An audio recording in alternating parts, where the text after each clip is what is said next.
NCERT exercise class 9th question number 3 from chapter motion. Abdul, while driving to school, computes the average speed for his trip to be 20 km per hour. Speed is 20 km per hour. On his return trip along the same route, there is less traffic and the average speed is 30 km per hour. ആദ്യം അങ്ങോട്ട് പോവുകയാണ് സ്കൂളിലേക്ക്. അപ്പോഴുള്ള speed 20 kilometre per hour ആണെന്ന് തന്നിട്ടുണ്ട്. Return ട്രിപ്പിലുള്ള speed 30 kilometre per hour ആണെന്നും തന്നിട്ടുണ്ട്. സെയിം യൂണിറ്റിലാണ് തന്നിരിക്കുന്നത്. What is the average speed for Abdul's trip? എത്രയാണ് ആവറേജ് സ്പീഡ് എന്നാണ് ചോദിച്ചിരിക്കുന്നത്. ആദ്യം തന്നെ നമുക്ക് ആവറേജ് സ്പീഡിനുള്ള ഇക്വേഷൻ എഴുതാം. Average speed is equal to total distance divided by total time. Total distance divided by total ടൈമാണ് ആവറേജ് സ്പീഡ്. ഓക്കെ, അപ്പോൾ ഇവിടെ നമുക്ക് രണ്ട് സ്പീഡുകൾ മാത്രമേ തന്നിട്ടുള്ളൂ. വേറെ ടോട്ടൽ ടൈമിൻ്റെ ഇൻഫർമേഷനോ ഡിസ്റ്റൻസിൻ്റെ ഇൻഫർമേഷനോ ഒന്നും തന്നെയില്ല. അപ്പോൾ നമ്മൾ എന്ത് ചെയ്യണം? തരാത്ത ക്വാണ്ടിറ്റീസിനെ നമ്മൾ വേരിയബിളായിട്ട് സെലക്ട് ചെയ്യാം. ഓക്കെ, ഇതാണ് സ്റ്റാർട്ടിംഗ് പോയിൻ്റ്, ഇത് എൻഡിങ് പോയിൻ്റ്. ഓക്കെ, അതിൻ്റെ ഡിസ്റ്റൻസ് എക്സ് ആണെന്ന് വിചാരിക്കുക. ഓക്കെ, അങ്ങോട്ടേക്ക് പോകാൻ എടുക്കുന്ന ടൈം T1ഉം തിരിച്ചു വരാൻ T2 ടൈമും എടുക്കുന്നു എന്ന് വിചാരിക്കുക. അതേപോലെ അങ്ങോട്ട് പോകുമ്പോഴുള്ള വെലോസിറ്റീനെ വേണമെങ്കിൽ നമുക്ക് V1 എന്നും തിരിച്ചു വരുമ്പോഴുള്ള വെലോസിറ്റീനെ V2 എന്നും വേണമെങ്കിൽ വിളിക്കാം. ഇവിടെ നമുക്ക് V1, V2, T1, T2 ഒക്കെ ഡിഫറെൻ്റ് ആയി വന്നു. പക്ഷേ ഡിസ്റ്റൻസ് സെയിം ആയിട്ടാണ് ഇരിക്കുന്നത് കേട്ടോ.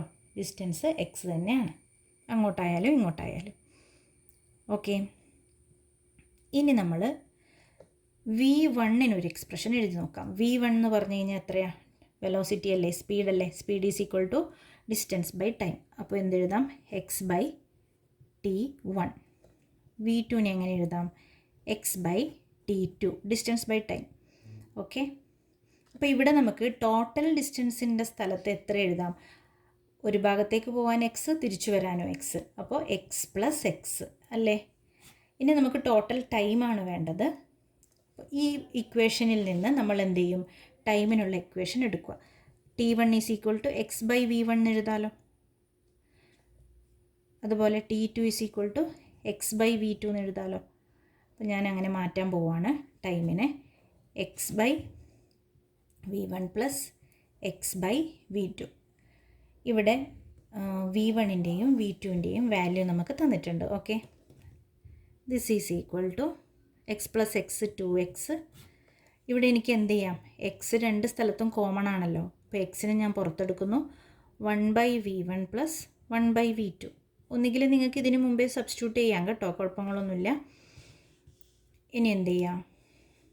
ദിസ് ഈസ് ഈക്വൽ ടു ഈ എക്സും പോയി കണ്ടോ. എക്സും എന്ത് ക്യാൻസൽ ചെയ്ത് പോയി. ഇനിയിപ്പം V1, V2 എല്ലാം നമുക്കറിയാവുന്ന ക്വാണ്ടിറ്റിയാണ്. ജസ്റ്റ് സബ്സ്റ്റിറ്റ്യൂട്ട് ചെയ്താൽ ആൻസർ കിട്ടും. 2 ഡിവൈഡഡ് ബൈ 1/V1 എന്ന് പറഞ്ഞാൽ 20, V2 എന്ന് പറഞ്ഞു കഴിഞ്ഞാൽ 130 അല്ലേ. അപ്പോൾ ഇങ്ങനെ രണ്ട് നമ്പർ തന്നു കഴിഞ്ഞാൽ വലിയ നമ്പറിൻ്റെ മൾട്ടിപ്പിൾസ് എഴുതി നോക്കുക. LCM കാണാനായിട്ട് നമ്മൾ എന്ത് ചെയ്യുക? വലിയ നമ്പറിൻ്റെ മൾട്ടിപ്പിൾ. ഇപ്പോൾ 20യുടെയും 30യുടെയും LCM കാണണ്ടെങ്കിൽ ഇതിൻ്റെ മൾട്ടിപ്പിൾസ് എഴുതുക. 30, 60 ഒരു 2 എണ്ണം എഴുതി. ഇനി ഈ 30യെ 20 കൊണ്ട് ഡിവൈഡ് ചെയ്യാൻ പറ്റുമോ? ഇല്ലല്ലോ. അപ്പോൾ ഇത് LCM ആയിരിക്കില്ല. നെക്സ്റ്റ് മൾട്ടിപ്പിൾ എടുത്തു, അതിനെ നമുക്ക് 20 കൊണ്ട് ഡിവൈഡ് ചെയ്യാൻ പറ്റുമല്ലോ. അപ്പോൾ 60 ആയിരിക്കും ഇതിൻ്റെ LCM. ഈ മെത്തേഡ് ഒന്നും കൂടി കേട്ട് നോക്കുക. LCM കാണാനുള്ളൊരു എളുപ്പ വഴിയാണിത് കേട്ടോ. മനസ്സിലായിട്ടില്ല എങ്കിൽ ഒന്ന് പറഞ്ഞാൽ മതി. എഗെയിൻ ഞാനൊന്ന് എക്സ്പ്ലെയിൻ ചെയ്ത് തരുന്നതായിരിക്കും കൂടുതൽ എക്സാമ്പിൾസ് എടുത്തിട്ട്. ഓക്കെ, അപ്പോൾ 2 ഡിവൈഡഡ് ബൈ LCM എത്രയാണ്? LCM 60 ആണ്. അപ്പോൾ 20 60 ആവാൻ 3 വേണം. 30 60 ആവാൻ 2 വേണം. This is equal to 2/5/60. This is equal to 2 into 60/5 അല്ലേ. കാൽക്കുലേറ്റ് ചെയ്യുമ്പോൾ എത്ര കിട്ടും? യു വിൽ ഗെറ്റ് 12 ടൈംസ് പോവും. You will get 24 km/h. വളരെ സിമ്പിളായ ക്വസ്റ്റ്യൻ ആയിരുന്നു. ഓക്കെ.